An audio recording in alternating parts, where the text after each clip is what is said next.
Today we are getting a pay rise. Yes. Negotiating a pay rise is hard, it's awkward, it's scary, it's stressful. But I have so many conversations and they're like, I'm so scared to talk to my boss. It's just difficult because it's so intertwined with your self-worth, right? Like, how do you react when you get a no? Let's brainstorm away. We created a custom GPT coach to form a bulletproof strategy. Wow, babe, that's sick. The first thing is get in, loser. Today we are getting a pay rise. Yes, finally. I've been wanting that coach bag forever. The coach bag. So negotiating a pay rise is hard, it's awkward, it's scary, it's stressful. Ew. Yeah. And I was very curious to see how we could nail that whole thing with I love the help it. of AI. I love it, babe. Yeah. I cannot wait. And I don't know about you, but I don't know why it is the case that pay rises are so difficult. There's a bunch of factors, of course. Yeah. But a lot of my friends at the moment are in their jobs. They're at the stage of their careers. They've been there for 5 to 10 years. They're Wow. really trying to push the level up. Yeah. But I have so many conversations and they're like, I'm so scared to talk to my boss. This feels like a really sticky conversation. It's almost a direct reflection of my worth. Yeah. And I don't know where to start. Like, how do I make the case? And how do I even think about the number that I'm meant to be pitching for, that percentage increase, you know? So it's a bit of a minefield. And I don't know if have you ever had a pay rise where you've had to negotiate, and how did it go? Actually, I had a couple, and it's always the same thing, right? You go on to, well, back then it was Google. Yeah. You go onto Google, you go to like some sketchy Glassdoor website. Yeah, good old and Glassdoor. yeah, you try to like benchmark a little bit, like what should I be asking? What am I allowed to ask? Which already is, in my opinion, the wrong question. But I need to preface it by saying I've never really had a real job. I get paid to exist, guys. No, I never had a real job where you had to had like certain degrees, so where the steps were so Like a corporate structure. exactly where the structure was so clear. But yeah, I've had a couple of really tough conversations, and one actually when I was like 19 or something, and that ended up in the CEO of the company like crying, and then me quitting. Oh, And then eventually I didn't quit, and then I got the pay rise, and then it felt so wrong that I rejected the pay rise. So yeah, I've had a like traumatic experience. Yeah. okay, wow. And without getting too far into that backstory, though, I haven't had that story. You need to tell me over dinner tonight. Yeah. So it sounds like the difficulty, and I've had a similar experience. So I have actually worked in those corporate structures where it is very clear and there are salary bands and you move up a level. Yeah. But even within that, there is still a lot of like barriers and uncertainty to overcome. And it's like, when do you have that conversation? How do you pitch it? How do you show up in that conversation and put your point across and get what you feel that you are owed? It's just difficult because it's so intertwined with your self-worth, right? Like, how do you react when you get a no? Because you don't want to know. And I think that's why people also like often wait so long. Yeah. Because they're afraid, what happens if you get a no? Totally. And it's such a good point that it's so intertwined with your own value. And I think it means that a lot of these conversations are very emotionally driven. And so what I wanted to try with this little experiment, like, how do you take out that emotion from the heat of the moment? So how do you make sure you're super prepared when you go into the conversation? Yeah. You're prepared for all scenarios and questions that might be coming your way, and you can put yourself forward in the very best way to increase your chances. I love it. Where was this when I made my boss cry?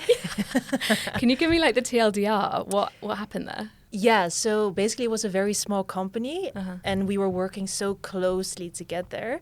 But at one point I was working so much and then it didn't really add up. And then I opened that conversation with, this is not personal. We are just two businesses doing business with each other. And that was a completely wrong statement for him because he felt way more connected to me than just like this relationship. So then I kind of already set the tone completely wrong, and then it just went downhill from there. Yeah. This is perfect because the problem I set out to solve, and of course, because I'm a freak, I approached this as like a mini product, a mini challenge that I was going to try and solve. So I have, as I mentioned, a few friends in London at the moment who are going through this live. And every time I'd be catching up with them, they'd be like, oh, I've got this scary conversation next week. I don't know how it's going to go. What should I say? And I was like, look, let's brainstorm a way to create a system that can help you and set you up for success. Nice. And so what we did was break down the pay rise conversation into 3 different chunks. The first bit we did was some market research, which I'll go into the detail of. But this was for things like benchmarking, industry trends, role comparisons, a bit of historical data analysis too, if you had that. So that was chunk 1. You have all the data. Yeah. Chunk 2 was then using AI, again, to form a bulletproof strategy. So this was like, what time? It was everything through from like, what time should you reach out to your boss? What time should the meeting be? What, like, you know, what's the best, when are they in the best mood? After lunch, not just before. Yeah. All the way through to, on a 1-pager, like, what are the killer points that I need to hit and how do I talk about them? So what examples am I going to use to show that this is the right time for me to get this pay rise? Wow. So that was chunk 2, the strategy. And then chunk 3, which people often forget about, and I'm guilty of this too, was about practicing. And this is where we created a custom GPT coach that did 2 things. It acted in the persona of your boss, and we uploaded like real data to what they like, what they don't like, what their personality is. OMG. What, you know, are they defensive? Do they like dogs? Like all this random stuff. Yeah. So the GPT was able to be a coach, and so you could role play the conversation and then also get feedback on how you had responded. Wow, babe, that's sick. Yeah, that's so sick. we did these 3 chunks, and we should demo it because it's quite fun. Okay. I'll get you to pretend you're practicing for an interview. Yeah. But what's mad is we did this process. I'm thinking of one friend in particular. I won't name her. But we did this process over a week. Like, these are very simple things to do. I think the research part, 30 minutes, using Perplexity and a bit of GPT. Forming the strategy, again, another 30 minutes. We were using just GPT for that. And then the final bit, the practice, I think she spent maybe an hour practicing in total. And that was over a week. So let's say 2 hours. And she had the conversation. She got the pay rise. No. Oh, my God. Yeah, oh, my God. How happy was she? So happy. I'm sure she would have got it if we hadn't done this process, you know, because she's a fucking rock star. Yeah. But it's nice to feel so prepared and just to make it an inevitability rather than a question mark. Yeah. And it was cool. And even going into it like so structured and well planned out, I feel like oftentimes, at least now I'm speaking for myself, I would be like, okay, this conversation is coming up. I Google something like, oh, what's the industry standard or what's okay to ask? And then I kind of like, okay, I keep that in the back of my mind. And then I just go into that conversation so bluntly. Yeah. And then when the emotions rise, you don't have real facts to stand behind. You just know that you did the work and you've always excelled in what you did. But you need to like detach that emotion from that. Yes. And I'm now thinking back to previous work experiences that I've had where I've got very emotional and I think cried on like a few occasions, which I also don't think is necessarily a bad thing because you want to be able to be vulnerable with your colleagues and it's nice to feel like you have emotional safety in that way. But looking back, I'm just like, it could have been 15 minutes of prep. Yeah. Where I was talking to GPT or my LLM of choice and just thinking through the possible responses, how I might feel, and just, as you say, like taking that emotion out and being better prepared. So it's also sent me in a bit of a spiral about all the conversations I have coming up. I can use this system to prepare for. And you now also know that if you get a no, I feel like our mindset is way better than all those years ago. If you get a no, it's also very clear what you need to do to get there, because they're not going to be like, no, you don't, you're not going to get it. They're going to be like, no, because this and this and this. But we're obviously striving for that, so I cannot wait for the demo. I know. So Let's jump straight to the practice element. But Okay. super quick, let me just explain. I mentioned these 3 chunks. Yes. So the research, the strategy, and then the practice. For the research, I mentioned I use Perplexity. The one-liner of why is it's actually a lot quicker in deep research mode compared to GPT. So I think it takes like 2 to 3 minutes compared to GPT's 20 minutes to create comparable assets. When you're in a time crunch, it's important. And then the second thing, of course, is the sourcing capabilities. Okay. So it shows you much more clearly where it's getting the data from. It cites every number. It's a lot more transparent. So when you're looking at sensitive data or you need to make this a real conversation, I find it a lot more assuring and easy to sense check where the knowledge has come from than a GPT. Interesting. Yeah, so that's why because I use Perplexity. GPT also puts it behind every sentence. It the does, footnote. but the hallucination rate is still higher with GPT. So sometimes I've had this experience a lot recently. It looks like a real link on GPT, but you click on it and it's invalid. It doesn't exist. So they're giving you sources that don't actually exist. Wow. Yeah, so you got to check. Whereas with Perplexity, it shows you the source. It will show you the exact paragraph text that the stat has been taken out of, and it's also easier to just, from a UX perspective, click and check. Yeah. So if you want to check the hallucination, you always check the links. I always check the links. Are there other things in the text that you can see? Oh, and now it's hallucinating. When the answer looks too good. Yeah.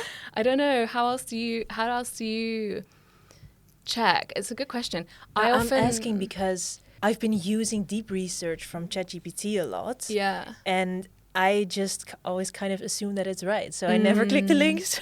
I'm a little bit more skeptical. Yeah. I think if I know that a stat or an insight, a data insight, is actually quite difficult to get, I'm always a bit like, I wonder how they've got that. So to give an example, if I read, okay, the benchmark for if you're a London marketing manager is 70K per year, fine, that's not that difficult to get. But if it's 20% of girls aged 24 have a 10% chance of getting a pay rise when they're at the 5-year mark, and that leads to blah, blah, blah, then I'm a bit this is a little bit elaborate and crazy, and I should probably check that. Okay, nice. But that's just a random method that I have. Yeah, but you are really good at research and analysis, so that's also why I asked. Because for people like me that are not necessarily trained in that, I think you just have to be a skeptical bitch about everything until you understand and believe it. Yeah. And that's the trick. Okay. Just being comfortable in the core foundations of where it's coming from, the base, and then you can be like, oh, okay, this makes sense. But you're constantly being skeptical, sense checking, oh, does this add up, triangulating different things. Yeah. Okay, so Perplexity over GPT. Perplexity over GPT for this. Yeah. Then we had the strategy part. That was pretty simple. I'm going to share the prompts after this because people can use it themselves. Yeah. But this was quite fun because it was help me put together a compelling case why I should get a pay rise. Here's my context. These are my achievements over the last few months. This is a bit on my boss. Can you help me put together a 1-pager and give me a strategy of how I should start this conversation? Do I send an email? Do I catch them in the corridor? All this stuff. Yeah. So that was the strategy. And then the third part is this GPT to practice. God. Okay, so what's it called? This is where the very literal uncreative mind versus your creative mind.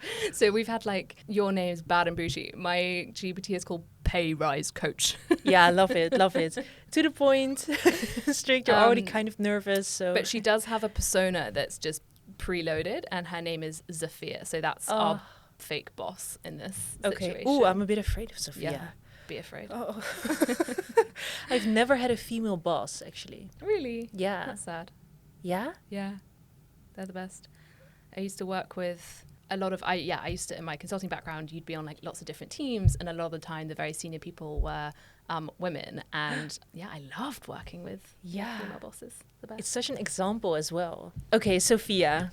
Zafia. Do we have a good, do Sophia and I have a good relationship? Good question. So this was a real case study. The names are anonymized, so don't stress out. But this GPT is currently loaded for this context. So you are a marketing manager in London. Yes, my You're dream. on a pretty good salary, so it's within the typical benchmark ranges, but you feel like you have been outperforming, you're really keen to move up, and so this is a bit of a long shot, but you want to test whether there's space for this pay rise. Yes. You do have a great relationship with Zafia, your boss. The other piece of important context is, like you, Zafia also worked her way up from the very bottom of the company in a similar way to you. So there's a lot of like parallels and shared context, which is nice. And just so I get a clear understanding, what is the salary, or is that also anonymized? So the salary we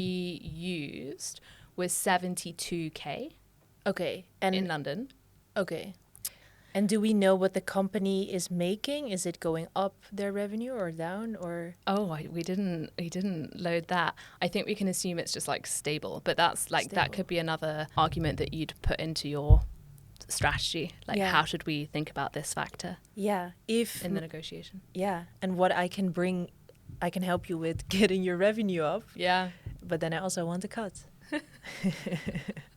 This is why your manager was crying. This is why your boss was crying when you were 19. It's like, no more revenue, Ruby. You've taken it all. You've taken it all. Okay, so we're in the pay rise coach GPT. Ooh. I love going on voice mode. Yes. But you can just start talking like, hey, I'm ready to practice my pitch. Hey, I'm ready to practice my pitch. I'm a bit nervous. Mm-hmm. Huh? How come I don't Got know it. that? Are you ready to jump into the salary conversation now? Just start whenever you're ready. I'll respond as Zofia first, then give you coaching feedback after. Okay, so Speaking to it. I'm talking, hey, Sophia, hope you're doing well. Sorry, I'm a bit nervous. But yeah, I just wanted to talk to you about something that has been on my mind now for a while. And that is that I love this company. I think I contribute a lot to the company, and I really see myself working here long term.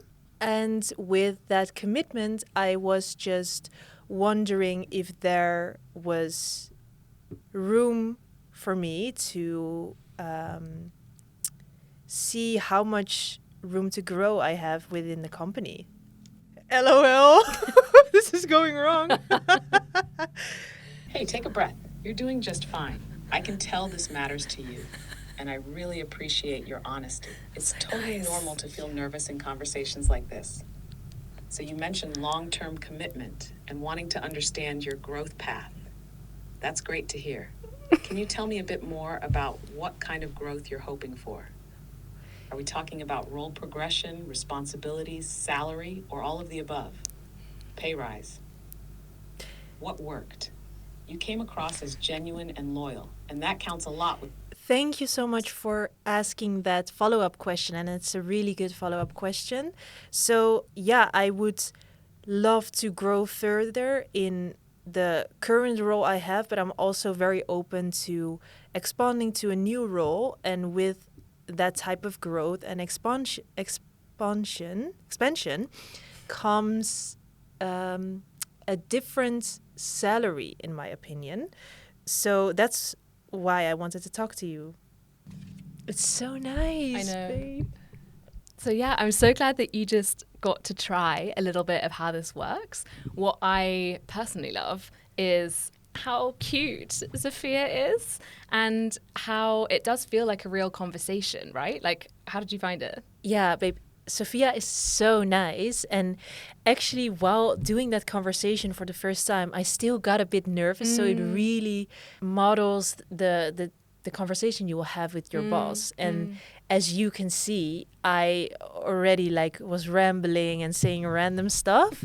So it was really nice that Sophia gave me feedback on that. Yeah. And yeah, I feel way more prepped now. Yeah, for this imaginary pay rise conversation you're having. But in future, when you have new contracts to negotiate, whatever it is, Yeah. I'm for sure gonna use this roleplay method. Yeah, because 100%. speaking out loud and just practicing makes so much difference. And it did for my friend. So shout out my anonymous friend. I'm so happy you got your pay rise. Babe, I love that for you. I love that for you. I love that for her. And yeah, as we said, I'm going to drop the prompts, the process, and this GPT in the links. Yeah. And use, like, you don't need to use this one, but create your own. It will take 30 minutes and it's fun and it will help you. Yeah. Yeah. Accelerate in life. Okay, thank you so much, Em. Yeah, of course. Bye. Bye.